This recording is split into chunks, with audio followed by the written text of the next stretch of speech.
4 meeting to order. Diana, will you do the roll call? Marcia White. Here. Nicole Butler. Here. Andrew Osprey. Here. Andy Luther. Here. Stephen Lindsay. Here. Ann Pearson. Kelly Ropers. Here. Let's stand for the Pledge of Allegiance. I pledge allegiance to the flag of the United States of America and to the republic for which it stands, one nation, under God, indivisible, with liberty and justice for all. I'm turning the meeting over to Dr. Wilcox. Thank you, Ms. White. I'm going to invite Sarah Seiberlich and Shelley Lawson up to present the Insurance Committee's recommendation to the Board of Education.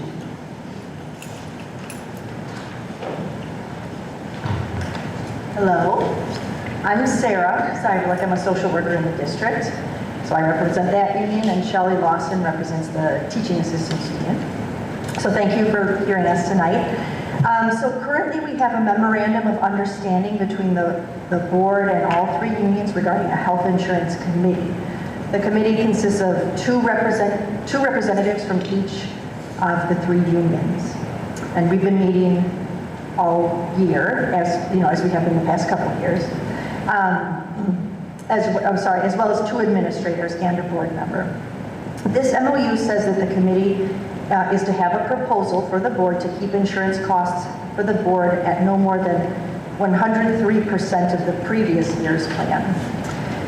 But we have been noticing over the past couple of years that insurance rates are increasing well over that 3%. And it has really been almost impossible to adjust the plans in order to meet that expectation. The unions are very appreciative that the board has continued to honor the MOU in the portion of it that says that the unions will pay 5% of the PPO single premiums and that the board will pay the 95%. I know that's been the case over the past couple of years, so we do really appreciate that. But instead of asking to negotiate the insurance now, the insurance committee would like to recommend that the board continue with this plan that we've been doing over the past couple of years, in which employees pay 5% of the premium and have the board pay the 95%. And that would be the next year until each union is able to negotiate their contracts, which are coming up. So it is recommended that the board continue this agreement for the following year, the 26-27. The psychologists and social workers union's contract isn't up until that year and would be negotiated that year. The goal is to provide the board with suitable options that meet the requirements of both MOUs while maintaining the integrity of the benefits of all employees, the great benefits that we've had in the past, over the past years. So we appreciate the opportunity of having a voice at the table, having this committee, and working in collaboration with the district. So that is our recommendation. We definitely thank you for the opportunity to present this recommendation and appreciate your hard work as board members in working collaboratively with us and all the staff so that we can become the best district we can, hopefully a blue ribbon district in the very near future. That's my... Does anyone have any questions? Thank you very much, ladies. Thank you.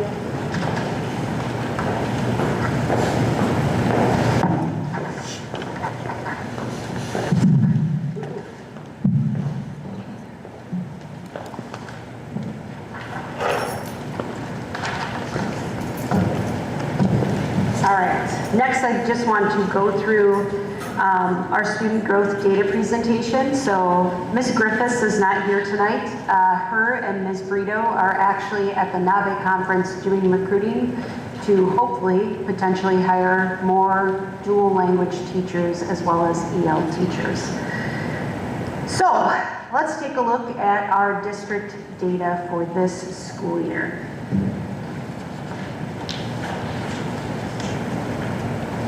So obviously we're going to review the school goals, the district goals, look at the data as it relates to our para student growth component of the teacher evaluation, and then look at and review what we expect to see with spring data and what our next steps will be as a district moving forward.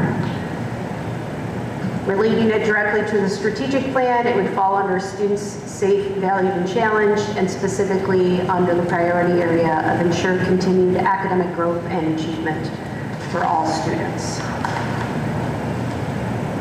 So these are the goals for the district. So if you look, last year it was 50% of our students had to make growth, last year it was 48% of our students had to meet their growth target, which is getting 50% towards their yearly projected growth in iReady, both in ELA and math. This year, that target was 53% of students will hit their growth target in ELA and math, which means they'll hit that 50% mark of their projected growth for the entire school year. And those would be the same for both ELA and math. As far as a key, just so you're aware, you would score excellent if you're anywhere between 81% and 100% of students, proficient 53% to 80%, and so on. So this is just the general key, which is included in our para document for the teacher evaluation process. So getting into the data overall, starting with the ELA, we have three areas where we have students performing in the yellow. So that means they're below the target, which was 53%. So this is in reading. We have two second grades at two different buildings, and then a third grade at KM, falling below that 53% for expected growth of what we want students to achieve. Overall, as a district, we end up proficient overall. Most of our grade levels are in the 50, above 53 to 80%. We continue to see students making growth in reading, but we want this to continue to grow over time. And again, remember that iReady does measure growth. However, iReady is a little bit different than what it was compared to MAP, which is what we used to use. MAP is skill sets, iReady is based on grade level standards. Ultimately, the goal for any student is to become grade level proficient in their standards, and that's what we're working towards, but growth is the most measurable component for us to look at. If you look at math, it's pretty much the same with the one exception in 6th grade this year. They missed the benchmark of 53% by 1% of students making the necessary growth or hitting the necessary growth target. We still have 2nd grade in 2 schools as a concern that fell below the 53% mark. But overall, in math, the district did reach proficient as far as para is concerned in students making expected growth. If you look by building, we average both math and ELA together. Those are your percentages for the number of students that reached that 53% or above. So making sure that they got 50% towards their overall yearly target for both ELA and math. Kindergarten and 1st grade historically are not included in the para goal, so just keep that in perspective. So for kindergarten this year, this looks a lot better. Last year we had quite a few of the classrooms in the red or yellow. So this year, kindergarten and 1st grade are doing very well in ELA and math. We only have one kindergarten grade band at Howe. And remember that that is 2 dual language classrooms and 1 general education classroom. Those kids are learning 80% of their day in kindergarten at Howe in Spanish if they're in the dual language program, and 20% in English. So this would be expected, and you can see there's a little caveat there at the bottom that these are calculated with just the English scores, but later on I'm going to show you the dual language growth over time.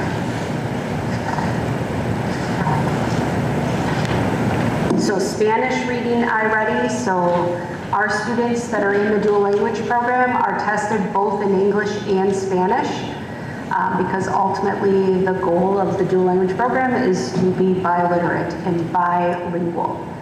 So looking at this kindergarten, you can see it's fall to winter. So those scores are fall score, 1% of kids, so that was 4 students, met grade level expectations in Spanish. And then at the winter benchmark, Winter iReady in Spanish, 33% of students in the dual language program in kindergarten met grade level expectations. So that was 15 students. That's a lot of growth from fall to winter. You can go across in any of the grade levels and see. You can see in kindergarten, first and second grade, students are progressing in Spanish. That is what's important to us, is that they're growing in both Spanish and English. Third grade is where you see a flip. In third grade, you had 3%, that's 1 student, meet grade level expectations, and none meet it in winter. So third grade is where we go to a 50-50 split. So 50% of their day they're taught in Spanish, 50% of the day they're taught in English.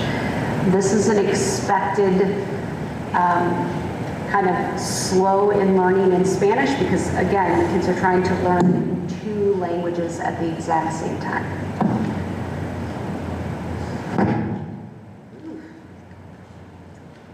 The last thing that I want to show you is looking at grade level proficiency compared year over year. So if you look on the left-hand side for reading, you have IAR spring data by grade level, and on the right-hand side, you have iReady winter data. So the grade levels are lined up. The 4th graders, these were third, so on the right, or on the left-hand side, the 4th graders that were spring there, those are actually the 3rd graders that are 4th graders this year. So we just moved their grade level up, so it is side by side. iReady is meant to be an indicator of how students will perform on IAR. So if we look at this, our 4th graders this year, 11% of our students are at or above grade level. That's 21 students. The goal, technically, when they go to take IAR this year, we should see that amount. 11% of students should be grade level proficient based on what we're seeing in iReady versus how they performed on IAR the year previously. Does that make sense to everybody? Okay, so these are side-by-side comparisons of the same cohort of students. I would say that the 6th, 7th, 8th graders did not do so well in the winters they did in spring. Correct, which is common. We'll see the slide. Also, spring, you have to keep in mind, if we have students that are EL students, they access test between January and February, then they're going to take IAR between March and April, and then they're going to take iReady in May. So they're really on a very strict testing schedule, and some of our students really burn out from the amount of testing that's done.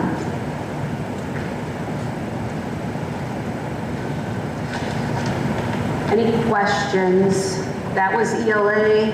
This is math. Again, same thing. Based on our winter iReady scores, we should see an increase in the number of students by grade level that are proficient in their grade level standards when they go to take IAR, if this is truly an indicator of what that should look like. I think the celebration here, much like I shared earlier, we had 10%, we grew 10% in the number of students that are grade level proficient in reading last year, 1% in math. And the goal is to continue to grow the number of students that are grade level proficient in both ELA and math. If you pay attention to the news whatsoever, math has been a struggle for the state and it's nationwide. Like, students are not grade level proficient in math. So I believe our state is close to coming out with some type of, here's what we're going to do for math. You know, So why do you think that's the case? but there's an issue with math. Nationwide? If I was to give you my educational opinion, it is because math is now not so much a step-by-step you have to learn and you're going to teach students step-by-step. This is how you do long division. This is how you do addition and subtraction of multi-digit numbers. It is really about creating a really strong foundation of understanding number sense and not teaching them step-by-step directions, but really teaching them how to use this foundation of number sense to problem solve and solve problems.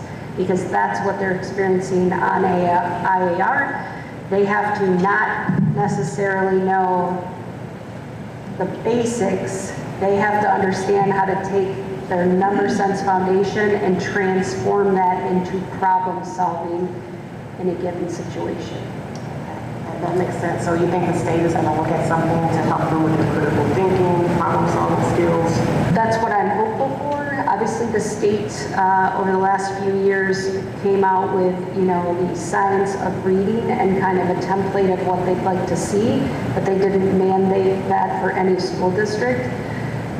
We may start to see something that comes out as a mandate for math because math is so much lower currently than reading across the state and then across the United States. Stop doing that. Some celebrations. Obviously, the district met their PARA goal. Every school met their PARA student growth goal. So that's a huge celebration as that's directly tied to teacher evaluations. Students are continuing to grow toward grade level proficiency. Again, we celebrated already this year that we went up by 10% in grade level proficiency in ELA across the district and 1% for math. We had 189 students move out of red. So that means 2 or more grade levels, 3 or more grade levels below grade level. That's a celebration, and we had 123 students moved to the green, so at or above grade level from testing fall to winter. So next steps, in the spring, we're gonna look at student writing growth. That's not necessarily something that's measured on iReady, but it is something we know curriculum-wise we have to start focusing on. There's going to be updates will be presented to the Board of Education as we do every single year, and then buildings will review their action steps to assess student growth in reading and math so that they can begin the work over the summer on their school improvement plans and what changes they need to make. Over the summer, we'll continue to examine the ELA curriculum material to make decisions about the future and then update our curriculum frameworks as needed. Questions that anyone has? Specific goals to address the need improvement group. What targeted things are you planning on doing to help goals and need improvement? So students that are considered below grade level or just? Yeah, so obviously one of the most important things in going to the Blue Ribbon Conference, Tier 1 instruction has to be top-notch to meet the needs of students, because that is going to dictate what we do for intervention for anyone that is below grade level, or in our case, when it comes to iReady, below the 25th percentile, so that we're providing direct intervention, whether it be Tier 2 or Tier 3 for students that are in need. So our focus in the coming year is going to be on Tier 1 instruction, ensuring that what we're using curriculum-wise and what we're doing in the classroom instructionally is what is meeting the needs of all students. So if we have a solid Tier 1 curriculum, we will have less students that will need direct intervention, whether it be in Tier 2 or Tier 3. So really tightening up what we're doing instructionally in classrooms in the general ed setting. Any other questions?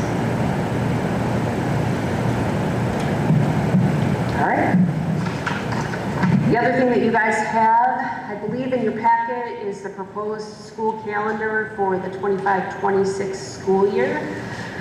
It'll very much mimic what we currently have this year. We will start August 18th, which is the week after the high school starts, just so you know.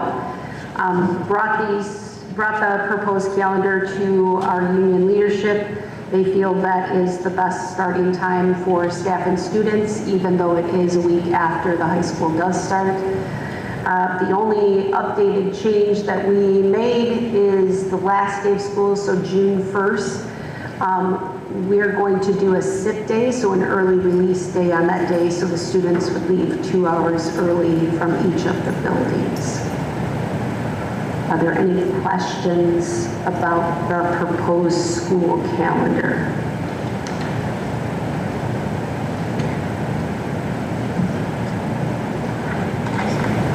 Is there any way to pull that 2-hour SIP day out of June? Say that one more time. Can we pull that June 1st back anywhere?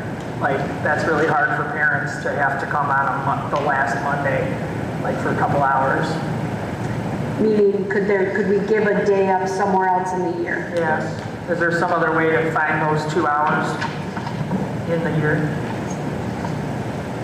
Or 3 hours, whatever it is, end up being. Do you mean the day, like, so that we're ending the week before, so that our last day would be May 29th? Okay. Yeah. I mean, you certainly could. Probably the only way would be to take away something like Kashmir Pulaski Day, something like that. It's just something to look at. I mean, we gave up Kashmir Pulaski Day this year. So, I don't know, just speaking as a parent, that just would be nice to be done at the end of May. And maybe is there details on why they think not starting the same week as the high school is good? The high school usually goes back early for sports. Yeah, the high school does start 1 week before because of sports and because of the Illinois High School Association for Sports. Not that I want to Just start really, earlier. yeah, it's just really early. August 11th. It is very early.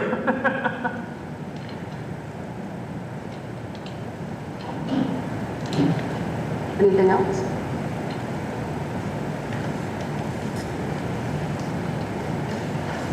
Okay. Oh, sorry, Marcia, I threw my bottle cap at you. The last two things that I have, registration for the 25-26 school year will begin the week of March 10th for our Beach Park School District families. All students' families must provide proof of residency with their registration, which is something we changed last year, and that will continue for the coming year. And then the last thing is our Multicultural Festival will be held on March 15th here at BPMS. It's a free event to all of our families, and we hope that all of you can be there. I believe that Jorge has a form for you guys to fill out to do reserved parking, so there will be reserved parking for any board member that would like to attend, but we hope to see all of you there. Denise, what was that date again? March 15th.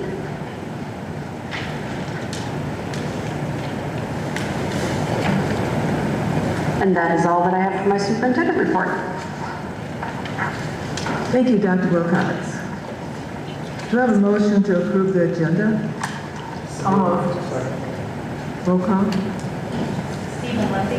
Aye. Andy Luther. Kelly Wilbur. Aye. Nicole Butler. Marcia White. Aye. Andrea Estes. Do we have any correspondence? All right, moving on. Any questions on old business? Enrollment report, discipline report?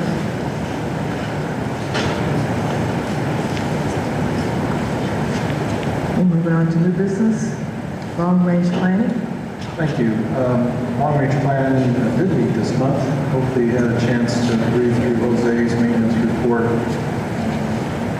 detailing a couple things. In Frank's report, he talks about sale of property.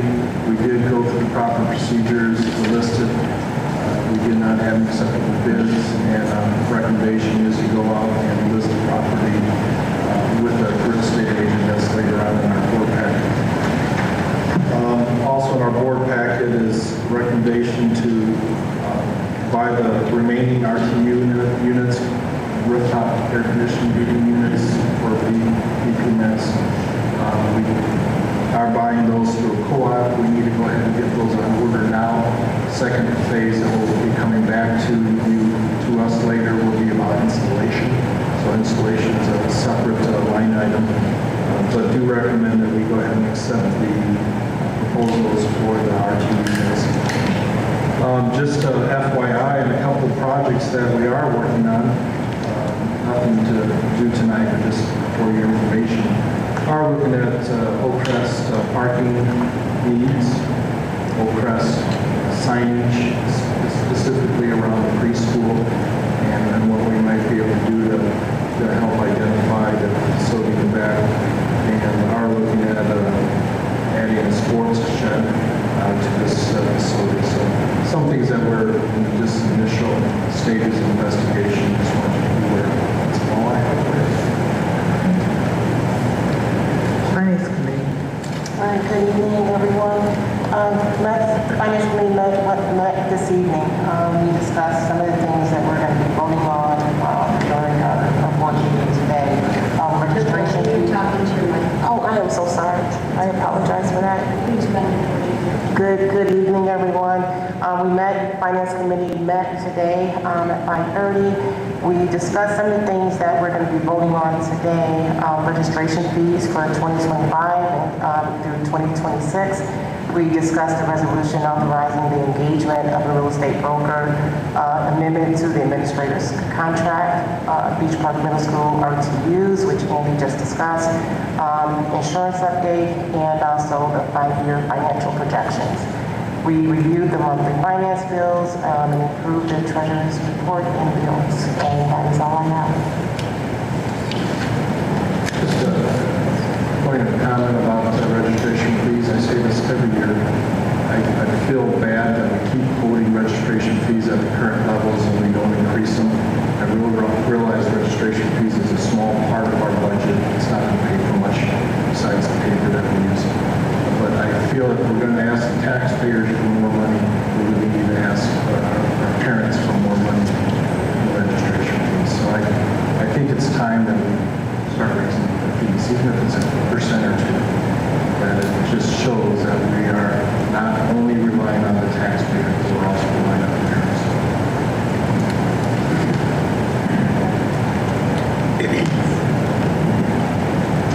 Right, CEDAW, they haven't met, so there's no report for that. Okay, any questions or comments on the building reports?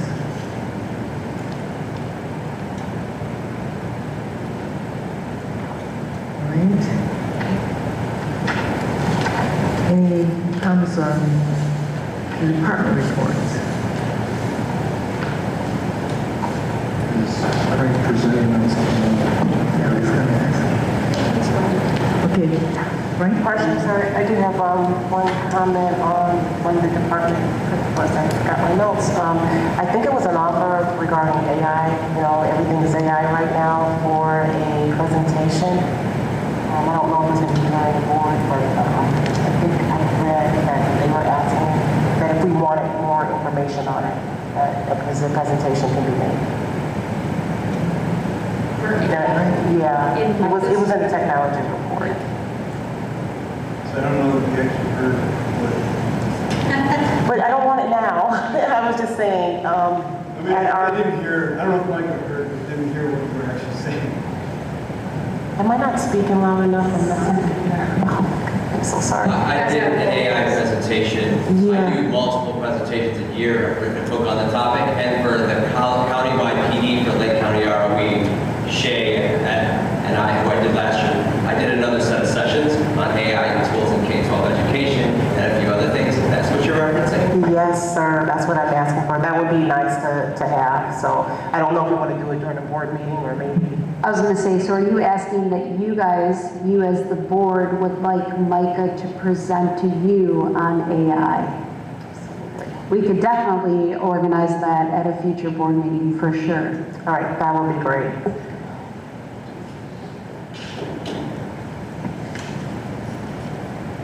All right, Frank? All right, thank you. So I don't think this has ever been done in the past, but I felt it was important to do financial projections. So administration has prepared 5-year financial projections, and that they'll illustrate what may happen if you're given a certain set of economic assumptions. The sound projections will help the district stay on a healthy, successful path, and they also help you prepare for the next year's budget and long-term planning.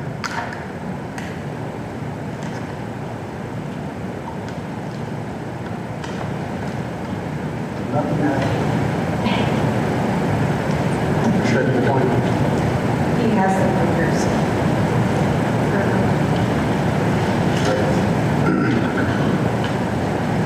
So to create our assumptions, our projections, we make assumptions. Some things we know, but some things we must assume. First, we can look at our revenue assumptions. Hopefully you can read them. So the major assumptions are equalized assessed value. Assume that to be 5% increase for each year, and that's based on an 8-year average, but I've removed an outlier of 12.02% in fiscal year 24. So without that, the 8-year average was 5%. So I did that for all 5 years. New property or new growth in the district, assume $300,000 each year based on an average of 8 years again, which was, the average was $450,000. But I brought it down to 300 just because it's so unpredictable. The consumer price index. For tax year 2025, we know what that is. It's going to be 2.9%. But then just assuming moving forward in 26, assume 3%, and then 27 through 30, 2027 through 2030, 2.8%. And that's based on a 10-year historical average. Evidence-based funding, assumed to be 5% increase all 5 years. That the average has been 9% since it started in 2019. But again, just being conservative, went with 5% for all 5 years. It's 5 or 3, Frank, because it says 3 across the board except for 2000. Sorry. I think I can't hear it tonight very well. Can't hear you. Is it 5 or 3%? Because on the first, on 2025, it's 5%, and then all other years, it's 3%. It's 5% and then all other years 3%. Okay. Sorry. Earning on investments. Earning on investments, 2.5% for all 5 years. Mandated categorical grants, did 3% increase for all 5 years. National School Lunch Program, 2% increase each year in the claims. Transportation claim, also 2.5% increase each year. Those are based off kind of what the increases in expenditures would be. So when I do the claim reports, the expenditures will be more, so the reimbursements would be more as well. So retirement savings were just determined by people who've turned in or given their notice that they're going to retire and they're receiving retirement benefits. And then expenditures. Oh, I have food service on there. Food service is at, no. Expenditure assumptions. Salaries, they're based on the negotiated agreements through next year and then assumed to be similar through the 2027 through 2030. Assumed to be the same. Lane changes were based on historical trends. The preliminary health insurance premiums are expected to be, for this coming year, 2026, 9.63%. We'll find out exactly what they are in March. But for right now, they're projecting it to be 9.63% increase. 2027 through 2030 are assumed to be 7.5%, and those are just based on the fact that rates have been going down the last couple of years. Purchase services, those are assumed to be a 4% increase in 2026, 3.5% increase in 2027, and 3% for 2028 through 2030. Supplies and materials were assumed to be a 3% increase all 5 years. Transportation is 4% increase each year, and that's based on the new contract that we bid out last year, so we know that that's going to be 4% increase. And then food service is based on contract that we just signed as well at 4% next year, and then assumed to be 3.5, and then 3 for 2028 to 2030. So what does all this look like? This chart illustrates what our fund balances are for the next 5 years. The green line, which is the top line, represents our overall fund balance, and that includes the operating funds. It doesn't include capital projects or debt service, just the operating funds. As you can see, the green line starts to dip slightly. And so in 2030, our total expenditures are projected to be $49.8 million, and our fund balance in 2030 is $26.6 million. So in 2030, our fund balance is 53.4% of 1 year's expenditures. The board's policy is not to go below 25% of expenditures in fund balance. And the 25% is represented in the bottom orange line. So the bar chart, so it shows that we're healthy. And the bar charts, the bar graphs, they show each individual fund and what their balances look like. Each color represents a different year. And you can see the ed fund begins to dip, and that's in direct correlation with the overall fund balance. We want them all to remain level. And that's our goal. The projections are conservative, so my assumption is they probably will remain level.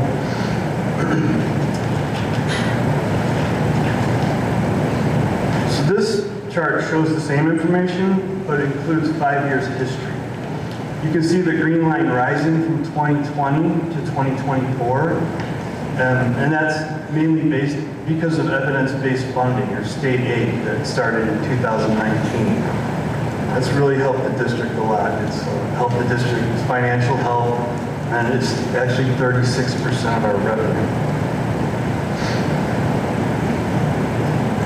So this is the same thing, but in number format. So you can kind of see where the sources of the revenue came up on the very top left.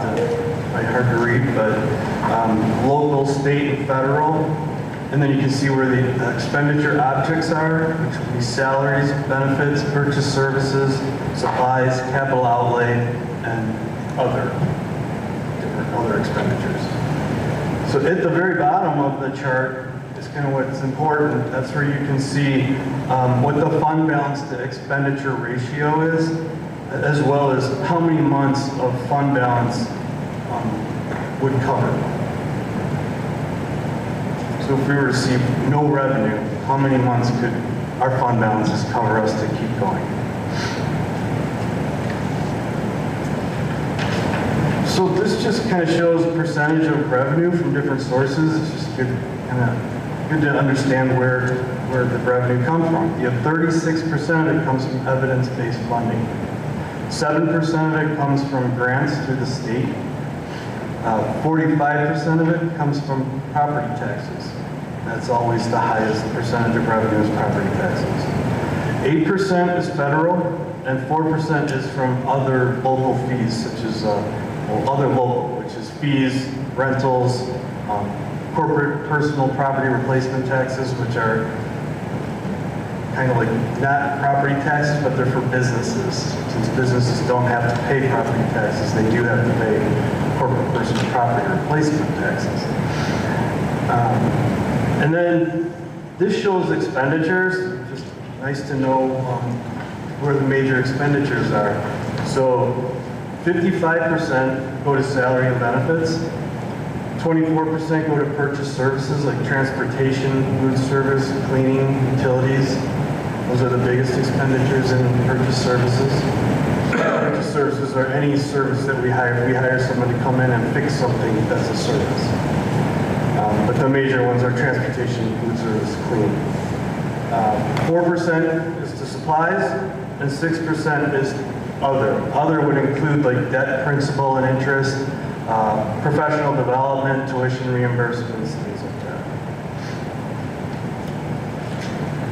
that. So presenting these financial projections at a board meeting is just another way to try to be transparent and kind of communicate what the district's finances are. I also wanted to present at a board meeting what was kind of previously in one of your board reports about the financial dashboard that's on the website. So if you go to the business page of the website, you'll see this green button. If you click that button, it'll take you to a financial dashboard, which looks like this. And this is the exact same thing that you guys receive in the board packet as the monthly financials now. I will be updating these every month before the board meeting, and as I do that, I'll update on the website as well.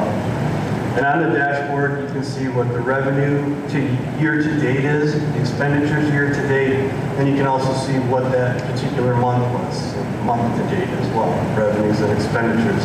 And then the last tab at the very top would be the fund balances. Just wanted everybody to be aware that that's on the website, and another effort to try to communicate our finances. So what are the takeaways? The district is financially healthy. We can use these projections as a planning tool, and we'll incorporate any future plans or projects into the projections and see, how that affects the district's financial health. And with careful spending practices and careful planning, the district's going to continue to be financially stable. Any questions? Just a comment, I was really excited when I saw this, so thank you for presenting. I think it's a great aid for helping us conduct analysis and for decision making. So great job. Thank you. Thank you. Oh, that was exciting. Thank you, Frank. Do we have any questions or comments? Do I have a motion to adjourn to closed session? So, second. Roll call. Nicole Butler. Aye. Andrew Esri. Aye. Stephen Lindsay. Aye. Kelly Roberts. Aye. Marcia White. Aye. Andy Luther.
We're back into regular session.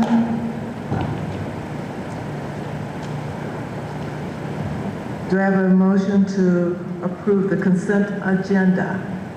So moved. Second. Roll call? Kelly Roberts. Aye. Stephen Lindsay. Aye. Andrew Osprey. Aye. Marcia White. Aye. Nicole Butler. Aye. Andy Luther. All right. Do I have a motion for the approval of the 2025-2026 registration fees?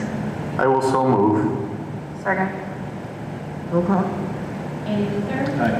Marcia White. Aye. Nicole Butler. Aye. Andrew Osprey. Aye. Kelly Roberts. Aye. Stephen Lindsay. Aye.